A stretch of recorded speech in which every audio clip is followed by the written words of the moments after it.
Hello viewer, সবাই কেমন আছেন? আশা করি সকলে ভালো আছেন, আমিও ভালো আছি। আসসালামু আলাইকুম। দারুণ সুখবর,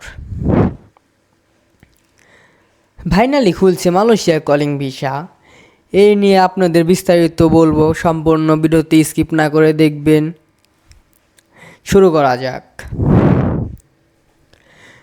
প্রবাসী পথে পা রাখতে চাওয়ার সবার জন্য অবশেষে মালয়েশিয়া কলিং ভিসা আনুষ্ঠানিকভাবে খুলে দেওয়ার সিদ্ধান্ত নিয়েছে মালয়েশিয়া সরকার।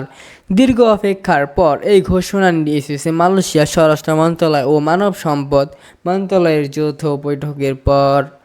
প্রায় ১.৫ বছর বন্ধ থাকার পর মালয়েশিয়া শ্রম বাজার আবারও খুলে যাচ্ছে বাংলাদেশ সহ নির্বাচিত কয়েকটি দেশের জন্য।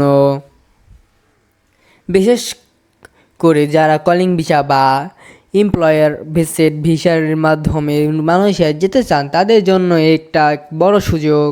সূত্র জানা গেছে, মালয়েশিয়া সরকার ২০২৫ সালে নতুন নিয়মে কলিং ভিসার প্রক্রিয়াকে আরও সহজ ও দ্রুত করার উদ্যোগ নিয়েছে।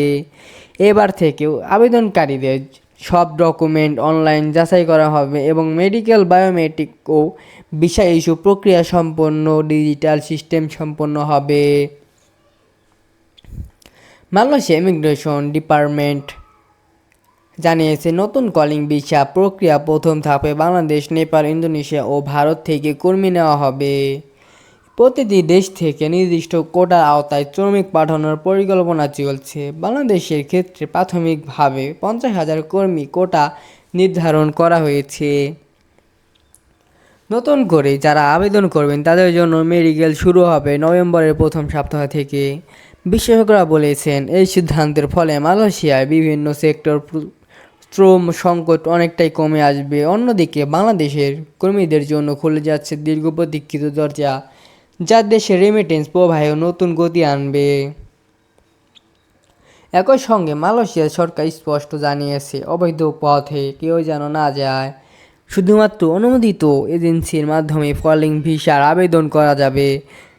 যেন যে কেউ গুজবে বিভ্রান্ত হলে তার দায় নিজেকে নিতে হবে। তাহলে বলা যায় ২০২৫ সালটা হতে যাচ্ছে প্রবাসীদের নতুন সম্ভাবনার বছর। মালয়েশিয়ায় কলিং ভিসা খুলে যাওয়ার মাধ্যমে হাজারো পরিবার আবার নতুন আশার আলো দেখতে পাচ্ছে। তাই যারা মালয়েশিয়ায় যেতে চান এখনই প্রস্তুত নিন, পাসপোর্ট হালনাগাদ করুন, মেডিকেল প্রস্তুত রাখুন। এই ছিল আজকের আপডেট। পরবর্তী আপডেট পেতে আমাদের সঙ্গেই থাকুন এবং আমাদের চ্যানেলটি অবশ্যই সাবস্ক্রাইব করে রাখবেন এবং লাইক, কমেন্ট, শেয়ার করে দিবেন। আল্লাহ হাফেজ।